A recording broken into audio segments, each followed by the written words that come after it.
heat is still on. Massive game. New Zealand to win. Great kick. It's been a terrible year for the Wallabies. You're missing an injection of life. Stupid guys think they're so good. Hello and welcome to RuggaMatrix episode 242. I'm your host, Juro Sen, and as always, I'm joined by my partner in crime, the great Ben Kimber. G'day, Benny. Mr. Sen, how are you? Yeah, really good. Did you enjoy the rugby on Saturday? We were both at the Wallabies. We were both out there. I enjoyed parts of it. Can I put it that way? It was a massive weekend of rugby, lots to talk about. I enjoyed parts of it. Let me put it that way. Yeah, lots of it. So we're going to plough through the show, and if you're watching it live, we will get to the after show comments. So there's a good reason why you should join us live. But first, let's look at the strike issue of the week. And I reckon I can guess this one. Ben Kimber, what is your strike issue of the week? Well, I tell you what, mate, as I said, it was a massive weekend of rugby, so much to talk about. Loved seeing South Africa, France in the box bouncing back. The All Blacks wipe out Samoa. The Lions turn it on. But our old mate, we're going to shift Checker Watch up the front this week for the strike issue of the week. Is it time for Michael Checker to start heading for the door? I mean, really, mate, we've talked for a year and a half now, or a year, about the way the Wallabies have gone under Checker, what we do and don't like. Have they reached a nadir in this game, and is it time for him to go? Well, they certainly, I would have thought the low ebb was last year, with more losses than victories. But I think, Ben, the question has to be asked, and it's really funny. I said on Twitter it was false form out of the Fiji game, and it was absolutely brought to fruition in the Scotland Test, a game they probably should have won. But let's not, I guess, pull down the effort of Scotland, because I think Scotland were exceptionally well drilled, played the game perfectly. They gave Australia so many chances. Let's talk about that later. But firstly, let's get on to your issue. Well, look, I did want to start by saying specifically, Scotland aren't mugs, right? They've had a good year, good results in the Six Nations, unlucky in the selections for the Lions squad, which they're rectifying a little bit now with a couple of guys picked up. And they've got players who are on song. They're playing a good brand of footy. And they were tenacious. I think it was their captain, John Barclay, said after the game, he said, everyone talks about Scotland the Brave, but forget that, we're showing skill and we're playing well. And they did play good footy, and they did deserve the win in the end. The qualification on that, though, is for the Wallabies, home test, full strength, a couple of blokes maybe you could talk about, but reasonably full strength, and playing a team that they've had the wood on for a very long time, albeit more tight in recent years, but particularly 3 Lions out for Scotland, Richie Gray out, so 4 of their best players not there, and the Wallabies just looked out enthused. And I think that was some of Checker's words after the game, was that lack of enthusiasm or that lack of... half a yard short. Half a yard short, and it was an accurate description. But the real question for us is, you and I have talked now for a year about Checker and said he comes in as a guy who we see as a motivational coach, as someone who's supposed to, gets out the golf sticks. Not we, the players. The players, sorry, see as a motivational coach, that they band behind him because they see him as one of the team and one of the guys who really smashes away for them.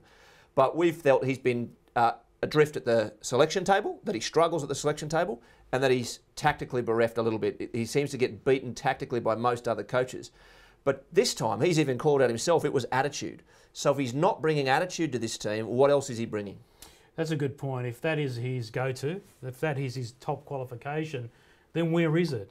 And they're really clutching at straws. And the aftermath's been really interesting, hasn't it? Yeah. With one of the fans' letters to the coaching staff, to the players. Jack Quigley going viral. And then Checker actually ringing Jack today and having a chat to him. But he also sprayed a young ABC journo too, who asked questions about, firstly, the position of the CEO at the AAU and, of course, Checker's position as well. And he gave him a bit of a touch-up back about, well, good on the ABC intern for having a crack. So I think Checker deserves credit. Checker did a great job by ringing Jack and having a chat to him. But Jack actually, if you read what he had to say afterwards, he fired back. And he still asked him the tough questions just because he wasn't getting wowed. The coaches called me. Yeah. He asked the tough questions of him, and so he should. And they've now put up that letter in the dressing room or in their change sheds at the Wallabies sessions, and they're not happy about it. And I don't think they should be happy about it because the fans are questioning their commitment to the cause. Yeah. And we can go to layers on this about how committed players are, because sometimes we make assumptions in the stands about what players are doing on the field, and they're totally wrong about their commitment to the game.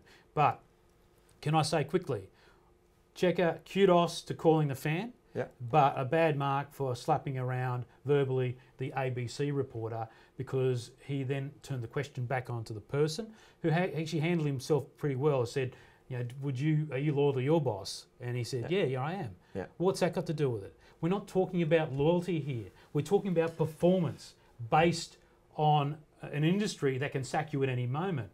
Loyalty's dead. What's this loyalty rubbish? Yeah. You're kidding, are you? Yeah, look, I appreciate, and I think it was a great move that he did call Jack Quigley, this bloke who's fired up with that long rant, who he said was after 16 beers that he wrote it. He woke up the next day and had 1,000 notifications. Well, if you haven't read it, we've all done the drunk emails. we've posted it on the on our Facebook page. But I'm not that enamoured of it, right? You know, it's a good PR play, but I think they don't do enough of this stuff, particularly a team under the pump. They should be out there all the time doing live streaming on Facebook, come to training, meet you at the shopping centre. They don't do enough of this stuff, so they should be reaching out more. But I'm not just suggesting that Checker's done because of that loss, but I also think the nature of that loss, I don't think he has the team in a good headspace, because he's not a good headspace. The only caveat you might give him is the fact that the ARU is a bit of a shambles. He's got a CEO and a boss clinging by his fingernails who says virtually nothing in public. Bill Pulver says nothing in public of any note ever, except recently he said, this will be the only sports admin job I ever have, which is accurate because no one would hire him again. But for Checker specifically, leading up to this test and after the test, some of the things he said, I think showed the hand of how he hasn't got the team in the right headspace, but also the tactical questions we've had about him. Firstly, I just want to recap that in the leading up to this test and these 3 test matches for the Wallabies, he said he was absolutely picking Moore as captain. Then he announces his first team, doesn't pick Moore in the team. As we mentioned doesn't on the name a show. bench. We don't even know if Moore's going to get a game. Does the same thing the next week. We're 2 games in now, Hooper's captain. Moore's not going to come back as captain, surely. So that's been a very poorly handled. The leadership of the team looks to be poorly handled from the outside.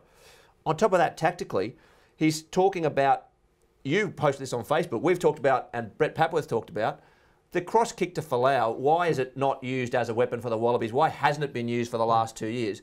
Mystifying. Let me read some of Checker's quotes on that. And this is just after the game? Yeah, this is just after the game. He said, you'd be mad not sending more kicks like that his way, because he's always going to catch more than not. Hello? But it's getting the balance with keeping the ball in hand. You're always betwixt and between with stuff. Do you want to keep playing footy, or do you want to kick over there? So that to me sums up Checker. You and I have said this for a year now. His tactics are, I want to play the running rugby game I want to play. Everyone else in the world, and the Scots did this on the weekend, are playing that heads-up rugby. They're adjusting tactically. They're doing what they need to get into a game, settle it down, kick to corners, whatever it might be. Checker's philosophy for this team is run hard, boys, play running rugby. Ben, I want to play fullback for Australia too, but, you know, at mid-40s and a couple of busted knees, not going to happen. So sometimes you just don't have the ability to do it. And guess what? The Australians don't have the ability, and seeing the game up close gave me a really good perspective about what Australia's doing wrong tactically. And Ben, the thing that I found was that we're trying to play a bit flatter, and we were reasonably flat compared to, say, some of the Brumbies backlines of the past. And when you play flat, we know you have to be highly skillful to play at the gain line. If you haven't got the skill at the gain line, there's no point doing it. And so if you're wondering what happens to the Wallabies when they're under pressure there, under the heat of defence in that contact zone, that's why. They don't have the skill to do it. Now, my suggestion would be to actually do what the Brumbies used to do in the past. And they had players that weren't really test players, right? But they won Super Rugby championships with them because they played a deeper game of rugby. They had all the colour of movement deep in the back line, and they had by the time they hit the game line, they were hitting at a pace. And they did make the opposition think about it. We've got to get deeper just to get ourselves into the game. Start playing the game before the game line just to get us going, because we can't play at the line. We're just not good enough. So that's what you're talking about. The players aren't skilled enough. And where does that come from? Does it come from Super Rugby level? No, it comes a bit deeper than that, because it's attitude coming through the juniors. We'll talk about the 20s later. But it's attitude coming through there where you want to pass the ball. I remember being at the Waratahs when Brian Melrose tried to get the boys to do... Billy, great man. Yeah, try to do passing drills. And it was like this, Ben. It's like the players are just doing that. Not into it. Too cool for school. That's the attitude, and that's a few years ago that's brought Australia down. If you want to dig and drill down to it, that's where it is. I've seen it. We're not just ranting, for no reason. We've seen what players do behind the scenes there, and that has now come home to roost many years later. Anyway, that's my. But I'll quote Checker at you. Checker said, "I don't think there's anything wrong with our footy style, but there's definitely a lot of improvement needed." So I still think he is so committed to the way he wants to play, and everyone else in the world is approaching things in a different way, and he's just not getting the team there. Either they can't play it, or the other thing we've said in the past is maybe they're tactically limited because of the players they have. Now, I'm going to get into my old mate, Bernard Foley, on this one, right? Yeah, he didn't have a happy game. Both of our halves, Genia and Foley, did not have a happy game. But I'm calling out Foley because I keep saying it, the kicking game is costing us, the lack of a kicking game. I'll give you Foley, but you've got to give me Genia. Yeah, you mentioned Genia last week, and he did have a stinker. Actually, I was sitting out there at the Sydney Football Stadium, there were boos. Genia was getting booed for a good 25 minutes into that second half. People saying, just getting sick and tired of his box kicks, charge downs, all that kind of stuff. Him, but, No, I don't agree with booing either. I'm just saying that the feeling in the crowd, though, was he wasn't just playing poorly. The options that he was taking, they didn't want to see because they thought they were poor options. So poor passing. Yep. Poor passing, slow passing. Yep. Kicking was poor. And I just think generally he just looked tired. Yeah. But good on him for owning it, though. He really owned it, Genia. He stood up and he said, I had a terrible game, and he did. Yeah, I know, it's great. They're all owning up after the fact. But what, I don't think Checker owned up. losses last year? Hang on, Checker didn't own up. Can we go back to last year? You can't have a clean slate this year. Checker's been at the job here for 2 years. Yeah. What has he done? Now, Darren Ormsby, one of our go-to guys and a good fella, said he's done nothing, Checker's done nothing for Australia Rugby. I disagree with that because he's done a great job for Randwick. He's done a great job for the Waratahs because he actually got the win. That was a massive breakthrough for Australian rugby to get New South Wales. And he's done great jobs overseas, particularly with Leinster. But when it comes to the job here, I think he got the job so easily. They were begging for him that it didn't have the pressure And he's clearly got very little direction or ownership all of the way his, through the 2019. He's doing what he wants. Like we keep saying he's a good guy and he's rung people up, all that sort of stuff. Yeah. But something's not right here. We should be better than that. I want to talk specifically about some of the points in the game. So I really noticed this time because I wanted to watch carefully. Foley's kicking game is not just average; it's so short. Like, if we're kicking for the line, you watch those other games, other teams are playing, and they've got someone with a boot on them, and they're getting all the way down the field, and they can put the pressure on, or they can boot themselves out of trouble. Have a look at the 37th minute or so. Foley comes back on, he kicks for touch. It is so bad. It is 30 metres on the fly, and it just bounces into touch, and they walk 20 metres upfield. That's the sort of penalty kick that other kickers around the world put you down deep in their territory, and it changes things mentally. This Australian team is a good 10 metres further back than they should be when kicking for the line, and they miss those opportunities. So that's ignoring missed kicks for goals, charge down, anything like that. And I also want to say, and I didn't think I'd be saying this, the spark Quade Cooper brought when he came on, when he wanted to try a few things. Threw a cutout, little inside ball, but he looked straight away to take it to the line more than I thought Foley was. Yeah, look, don't get carried away by that because it's always easier for that second playmaker to come on and just chance their arm a bit and when the game loosens up a bit. So I think Quade's still not up to it. I think when he's right, Bernard Foley's still a better 10, but you're right about the kicking. Like I was sitting there with my daughter who's 21, and I said, here comes the kick for touch. I said, we're not in any danger here because we're only a few rows back. Yeah. And that's just unfortunate. So the big question here is, well, who should do all the kicking? Yeah. But then you have to make positional changes for that.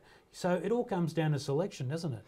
But does Australia Rugby have to go backwards to go forwards? Do we have to pick a guy with a boot and a steady hand at number 10 for a while, as opposed to trying to play a fast-paced game we don't have the skills for? And the lack of vision. Not saying we've got that guy either. Well, yeah, but I'm going to go back way back to Curtly Beale and the lack of vision here for Australian Rugby. We keep saying, Ben, who else is there? Who's the next 10? Well, Curtly was that 10, and he was that 10 as far ago as 2008 when he led the way. I'm convinced we would have won the game against the Crusaders if he stayed on the field and didn't pick up a leg injury during that night. So I think, Ben, we missed our chance with him, Curtly. He's now moved on. He could have been a great 10 if they'd worked on him.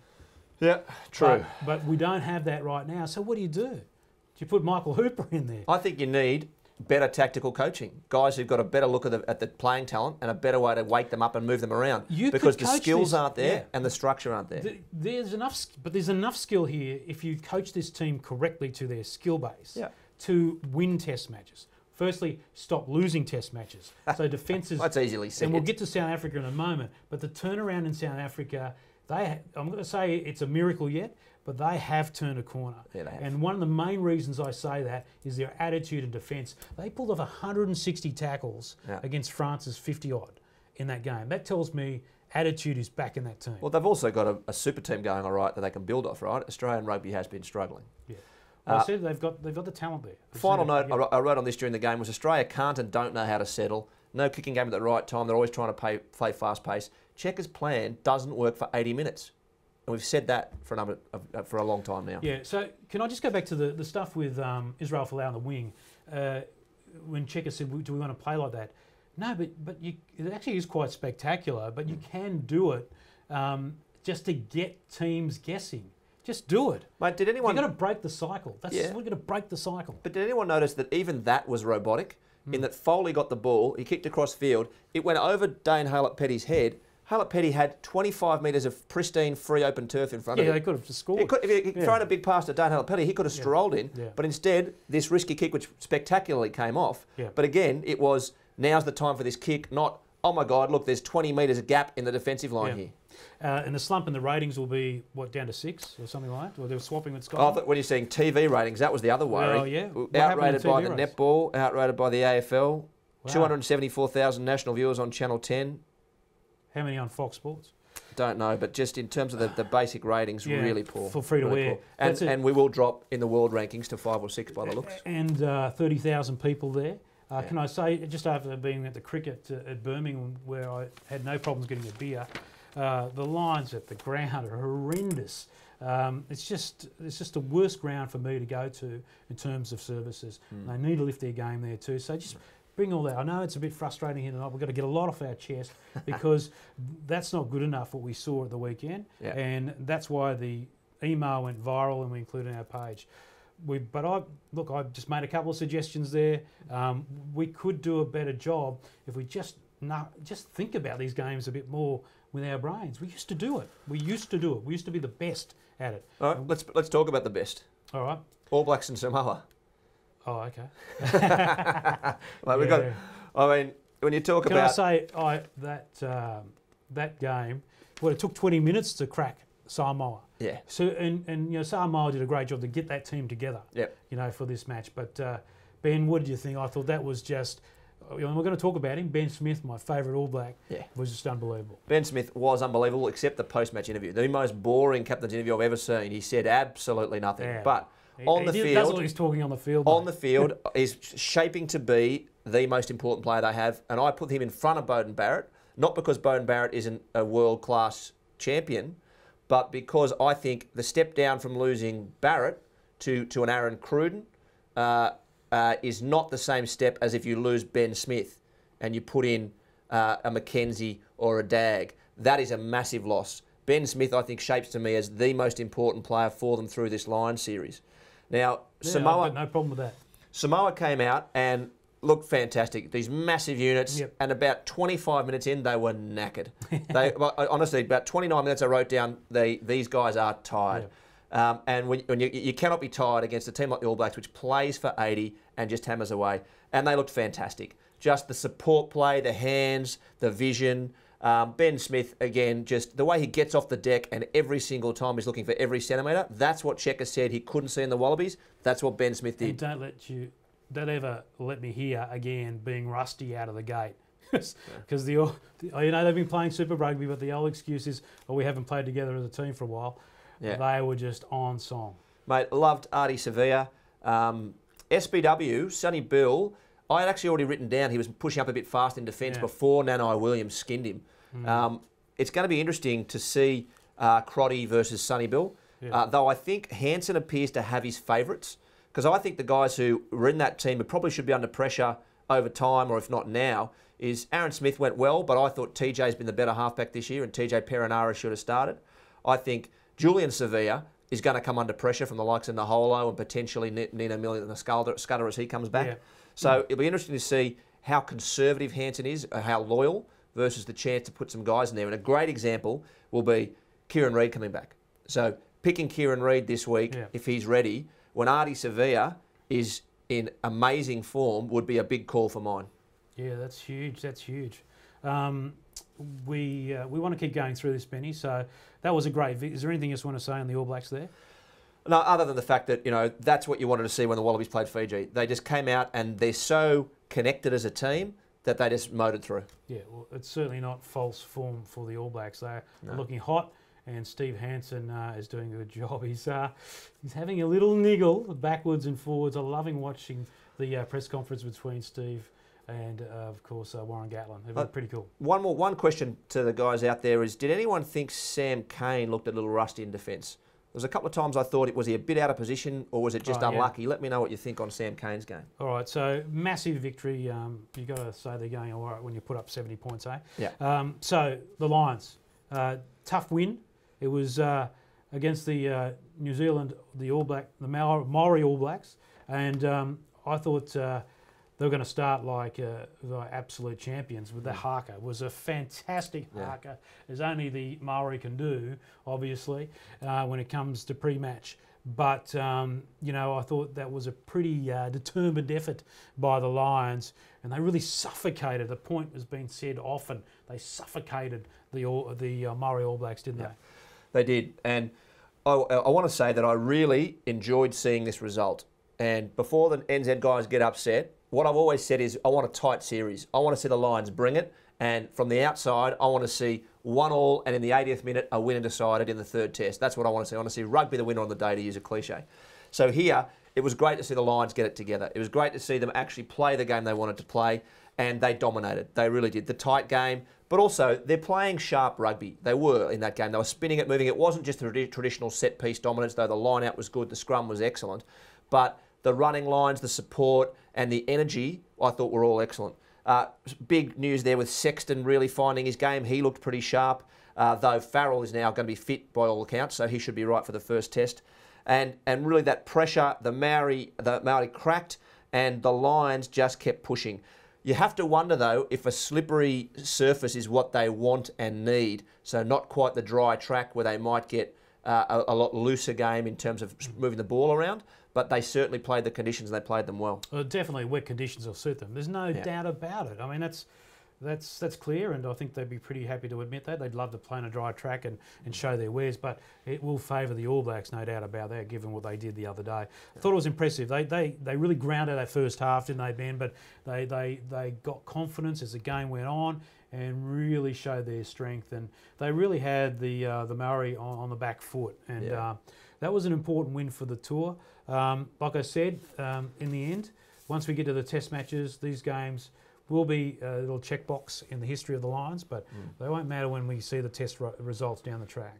Yeah, and I think in the same way that Ben Smith is, to me, probably the most important player for the All Blacks or thereabouts, Conor Murray very, very clearly is going to be instrumental if this Lions team is going to compete. You go back to that Chicago game and the one back in Ireland where they competed, Conor Murray's involvement was instrumental. His kicking game was instrumental. It was absolutely the case here. Great to see Halfpenny go well as well on there at fullback for Stuart Hogg, who unfortunately went home with the broken cheekbone. Yeah. But goal kicking, unbelievable. He'll probably end up kicking, actually. Yeah. Jamie George, he was looking good. And I think they're starting to pull it together. And looking ahead to this weekend, it'll be interesting to see who they pick. All right. So, what are your thoughts? Are they a chance? Well, look, I still think the All Blacks will do them, but I think it won't be. They won't. I don't think they'll kick away from them. If anything, I think it'll be probably late, and that's interesting because I read a piece by Clive Woodward, his column in the Daily Mail, and he was essentially saying that Sir Clive, my apologies, and I fundamentally agree with him. And actually, I was picking my team, and it was pretty much the same as Woodward's picked. Yeah. So I'll go through that in a sec. But Woodward's point was that Gatland needs to make sure he picks a bench with the greyhounds, the guys who can finish running. So he needs to get the big boppers on early, but to make sure he's got guys on the bench who can finish off a game. The longer the All Blacks are held at bay by the Lions, the bigger their chance. And I mean, if the Lions can just keep with them, 40, 60 minutes into that match, and the All Blacks will just start to doubt themselves. And this has been a trend in the years gone by when, particularly when I was involved with the Wallabies, where we just knew if we kept the All Blacks under the thumb 60 minutes, 70 minutes, then the panic would start to come in. So that's when you get sorted out. But this side showed that that's not them. Like they've shown they can handle that last minute pressure. Yeah, no, but this is big, mate. These are the big test matches. So yes, I think they can handle those situations normally, but this is the Lions, and the All Blacks will want to make sure that they put them to bed early. So it's going to be one hell of a test match. Can't wait. So to talk about the team, the three guys who probably weren't in my team to start with, but probably are now. Cruz in the second row, O'Mahony and O'Brien in the back row. You cannot pick Warburton. You cannot pick your tour captain and start him in this game. I think that would be a complete mistake. Now, he's not playing in the Chiefs game this week on Tuesday, Warburton, so that suggests, like Jonathan Joseph, they're in the 23 for this weekend. Interestingly, Alan Wynne-Jones is, so he's not looking like a starting second rower for Saturday. But Vunipola, George, Furlong, Cruz, Itoje, O'Mahony, O'Brien, who has been massive, Faletau also been going well, Connor Murray, Owen Farrell. I'd put Sexton on the bench, but if Sexton plays, I think they'd still go all right. But if Farrell is reportedly fit. Teo at 12, though you could play Sexton there. I'd still go for Teo. I think he's been huge. I think he's had a great impact. Davies. On the wings, Liam Williams, Anthony Watson, but maybe George North, because I think he is a big game player, and Halfpenny at fullback.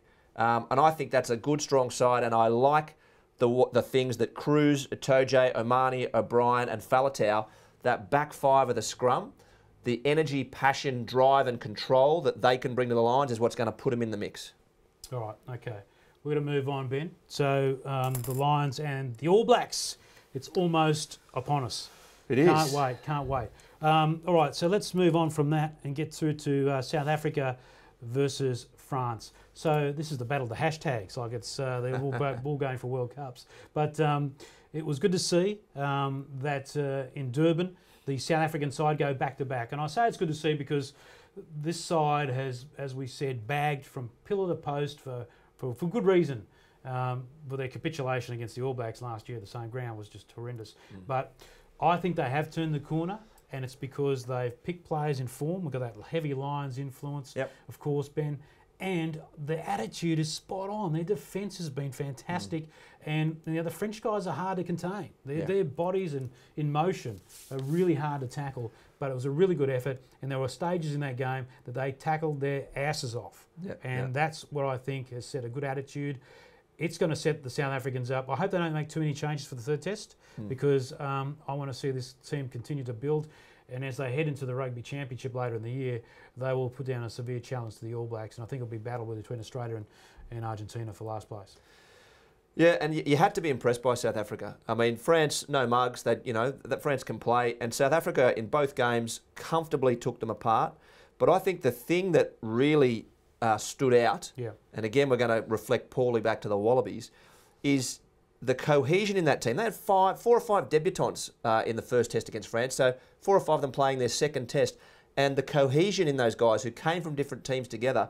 Kolisi, the 6, fantastic, but right after the game, or maybe it was towards the end, I saw Kolisi and Oosthuizen, 125 kilo Oosthuizen and Kolisi, and they just had their heads together and just giving each other a bit of energy or a bit of power, supporting. It just was wonderful to see the team looked like they had something. That's been missing. Yeah. And that's back. It's back. And you got to like the look of Raymond Rule on the wing. Yeah, but go back to the. I know I talked about the haka with the Maori team, but if you get a chance to see the anthem for South Africa pre-game, compare it to the Wallabies, mate. Telling you, I actually do like the South African anthem and the way they've come together with the 3 languages built into it. But it was very passionate. Every player, they put their heart and soul into it. I really knew they were onto something. So it was great to see. So really good to see. They've got work to do, but there's a corner that has been turned. There's no doubt about it. You look at the energy that they fed off in this game, and also the other guys who went well. Jantjies went well. Mostert had a big game. Ross Cronje, Serfontaine, who's had about 15 odd tests, he looked really good. So such a young team, but really bringing something together. That's a big series win and a big boost. And it'll be very interesting to see how they go on the Rugby Championship. Yeah, absolutely. So I've got one more test to go there. All right, let's look at the under-20s. And there was a clip that Big Maxi Utrix sent to us to look at from the junior All Blacks. Are they called the junior All Blacks? No. They used to be the junior All Blacks. Under 20s. It was a fantastic performance by the New Zealand under-20s. And I just think this team could beat many senior teams in the world easily. Oh, I think you're having a lend there. Oh, yeah? I think you're having a lend. Very, No, I'm very not. clearly a lot of talented players there, Yeah. but beating a I'd senior back team. him. Yeah, easy. What was really interesting about the under-20s, I found, was how eerily it's replicated the top tier. Yep. In that, even the scorelines, France SA had the same scoreline in the third, fourth playoff. Scots Oz was about the same, 24-17, 24-19. New Zealand and England, the two best sides in the world at the moment, and New Zealand a cut above, is the way it has been. And that's a worry for Australia. I've only watched highlights largely the 20s. The World Rugby Facebook page does a great job of putting up 9-minute or 8-minute versions of games. So I've only largely caught that. But I did watch Australia, Scotland play off for 5th place. And Australia was leading that game, weren't they? they were. Yeah. Scotland deserved the win. They dominated the second half. Yeah. But Australia a bit robbed with the decision on the end to give it the last score. It was looked like a play was held in, but nonetheless. But the quality of that Australia-Scotland game was nowhere near the quality of the third, fourth playoff or the top. You're right, that NZ hooker, Asafo Almua, 3 tries in the final. Amazing. And that clip Maxi sent us was was the game leading up to it, where he ran away from a winger down the right-hand side. Yeah, it was astonishing. It was just an amazing rugby. And I reckon they would knock off. I don't know what teams they are, but I reckon if you put them toe-to-toe with the senior team, they go a long way to do it because they're so talented. And they're pretty big too. That player of the tournament too, Joano Augustus, the Box number 8. So I think the Box done a good job of getting their juniors moving a bit more. Yeah. But specifically also associating with their 7s. They've got other parts feeding the beast, I feel. Yeah, the 7s has been going really well, hasn't it? So look out. So much work for Australia to do to keep up. All right, so Ben, let's move on to the viewer comments of the week. And don't forget, we're on our live show, so join us after the program for our after show. We're looking for a sponsor for that too. All right, a few to call out. B-Dub Copy, who I noticed has popped up in the live feed there on Facebook. He said, how low will Oz Rugby sink? No one is taking responsibility, not the RU, not Checker. It's the players' attitudes, says Checker. Not the players, it's poor administration. As long as that continues, it'll be a low, long, hard road. He's dead right, which is why you got to feel that a guy like Checker should be able to get something out of a team he brings together and insulate them from anything else that's going on and get a team. Not the case. Is the CEO going to stand out? He said he would if he was asked. He said on the Tuesday night meeting, which is the extraordinary general meeting that they've called, he said if they all asked him to, he would. Right. Whether they will or not, we'll see. They've lost their COO, who's essentially the second in charge. Yeah. Who knows? Michael Allen, who was loved Jack Quigley's comment. Mick Keogh on Facebook out of Ireland. It's raw, it's real, and it would do the Wallabies no harm to have a bit of honesty thrown at them from each other, not check. So he's calling on the players to get together and rip in to each other. He said the Irish did it back in 2009. It worked wonders for them. Also a shout out to Ricky Hogan on Twitter, who was saying if Foley's line kicking's not good enough, get an experienced kicking coach like Michael Liner. And you're dead right, something is broken in there. And on YouTube, Lanny Hard, who has gone and got himself a rugby pass account. Good on you, Lanny. Good stuff. And he appreciated the call. And one more to Whitefire06, who posted actually today and was talking about the Rugby Championship and saying the Lions every second year. The answer to that is no. I like the 4 years. I like the special nature of it. It's like the Summer Olympics every 4 years. Absolutely. All right. I'm exhausted. Yeah. But it's only just begun because we're going to go through all the comments from tonight in a moment. Ben, thanks for coming in. Yes, it's going to be tight. The All Blacks should win this test match, but if conditions favour the Lions, it's going to be one tight affair. And the Wallabies, who knows? They can make a heap of changes, but what good's that going to do? Well, I tell you this, if the Wallabies lose to Italy, then pulver or no pulver, Checker's job has to be on the line, surely. I wouldn't be surprised. It's a Six Nations team, can pull upsets. Look how they shocked Australia. Will they pull something out of left field, Benny? Oh, who knows, mate? I'd love to see it. And if they do pull something out of left strange field, tactics. Will Australia be able to cope with it? That's the big issue. Yeah. Well, you see Michael Hooper make a burst from a maul, and there's no one supporting him. Obviously, and this is the thing. He said after the game that it was a bit of a surprise, but you just got to be. If that happened to the All Blacks, there'd be 10 blokes ready to take the ball over the line. No doubt about it. All right, Ben, thanks for coming in, mate. Mate, just got to say one quick shout out to 2 young blokes who ran on the field with the Wallabies from the Hills Rugby Club. 2 good friends, or some friends of mine, their kids. Kaya and Miha Nevitt, they looked fantastic out in the field, so they were out there with the Wallabies for the anthems. I just want to say good day to them. Yep. And finally, everyone, please share the show out, like it, give us a thumbs up if you're still there, and make sure that you comment, and we'd love to see you posted in any Facebook groups that you're a part of. Yeah, please share. That's what we want. All right, Benny, thanks for coming in, mate. Cheers, bud. There he is, Ben Kimber. And that is it for RuggaMatrix episode 242. Let's see if the Wallabies can bounce back. South Africa, can they keep their roll on? And it's D-Day, delivery day. Lions versus the All Blacks. As I say every week, enjoy your rugby. The heat is still on. Massive game. New Zealand to win. Great kick. It's been a terrible year for the Wallabies. We're missing an injection of life. Stupid guys think they're so good.